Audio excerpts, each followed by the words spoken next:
Alrighty. In this video today, I thought I'd give you a little preliminary data and inspection on what it is we're about to look at. And we're going to be taking a look at a 3.02 Q VS1. A lot of people would refer to this as a transitional cut or an old European cut. Primarily since the lower half facets are cut very short on it and gives the facets a bold, chunky look. Okay? So, this is a standard shot taken in diffused lighting of this. Okay? The GIA report is as follows. They describe it as a round brilliant cut. You have 9.1, it's on average about a 9.2 2 millimeter diameter, so if you're looking for over 9 millimeters, boom, 3 carat size, a 62.2 depth and a 55 table, so it's not a very deep cut transitional or old European cut with a medium culet. All right, so it's not a deep stone. It's got a good spread for what it is. Okay. Very good polish, good symmetry, and no fluorescence, which is what's to be expected on these older cut stones. Okay. As we look at the optical analysis on this image here shows us light return versus light leakage. Light leakage would be depicted in the whites, and basically your blatant white areas are blatant light leakage.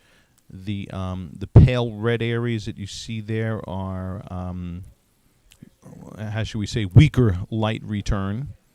Okay, but for a genuine old stone, this type of fire scope image is kicking.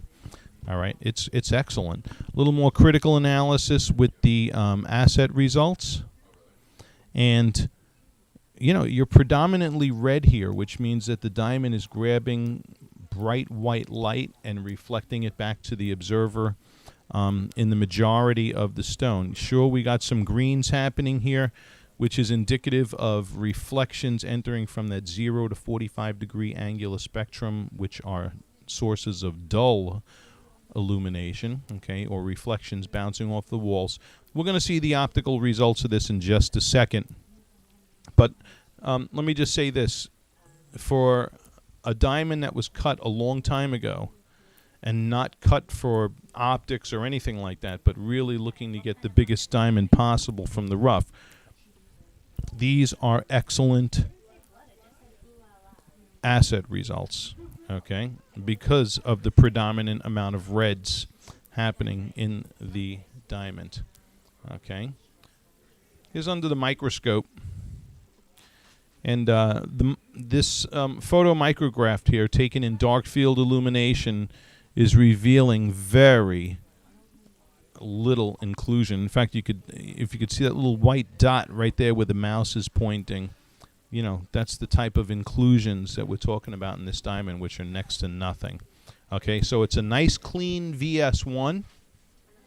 Q color, so it's got some color. We can see color now on the website on each diamond that we bring into the lab and vet. We shoot a video of it against flat white, and this moving video right here, you can see the tonal body color. I'll move the mouse out of the way there. In the gem as it's spinning, and you could see as I drag this back and forth, you're always going to see the strongest body color tone or tint as we look at it from the sides like that. Okay. Face up, the optics are pretty nice on this because the optics are nice on it. But in this lighting, you're always going to see that concentration of color. You can see it happening here under the table as we look into the sides. But that's where you're going to see that tonal body color. Okay, so what's good about this is that it does graduate to a yellow as opposed to a brown or some kind of murky brown or gray stone.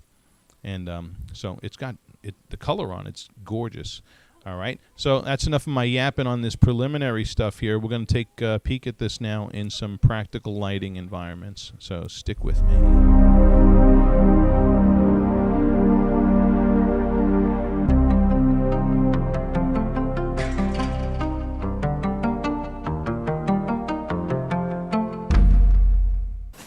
All right, we're starting off here in the indoor diffuse lighting, and look at those big chunky flashes.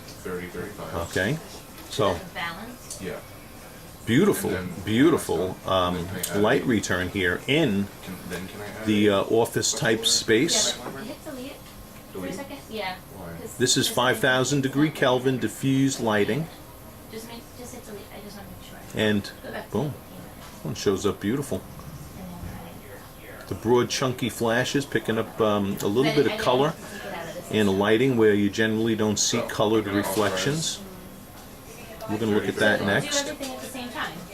So it's a little dimensional view of the diamond. So it is a Q color right in that neighborhood, so you're going to see a little body color in it, which is actually quite normal for these older cuts. A lot of them came in these colors and had a little tone. Of course, when you're looking at it face up like this, it's harder to see because of the bright white reflections. Yep. Very good. All right, now we're going to go into spotlighting. Okay, this is the dimmer spotlighting environment, where we're going to observe fire and sparkle scintillation. And in these older cuts, they're known for these chunkier flashes, like you're observing here. Okay. Usually I have this in the gray tray when I'm showing, but I thought I'd just hold it in the in this little diamond holder thing to give you a perspective of how it would look more so in a setting and against the backdrop of a neutral skin tone. I'll show you a little bit stronger spotlighting now, but really nice fire and sparkle on this old guy. Alright, and here we are under the stronger spotlighting, and oh boy, this is a beautiful show of eye candy. Absolutely magnificent. So this is a good demonstration of different type of scintillation as it features bold, broad, chunky flashes. Pay no attention to those voices behind the curtain. Yeah, I think I just 5 in the bar. Yeah. Yes. As you can tell, I am in the work environment, hence all the background noise. So please disregard. In any case, there's your fire and sparkle. Now I'm going to go by the window where it's nice and quiet.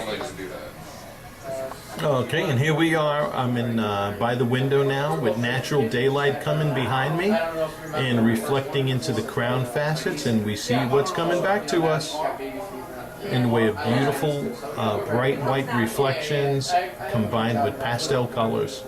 It's really very beautiful. All right, so we have this 3.02 carat old European / transitional cut on the website and provided for you in a link below in the description. This one's in the neighborhood of the 20 grand range, a little over 20 grand on a bank wire transfer. And you know, if you're looking for a 3 carat rock with nice optics around that 20 grand range, this is a perfect candidate that you should be considering. Thank you for watching, and if you have any questions, drop us an email on the link on the website, and we're happy to assist. All right, get this while it's hot.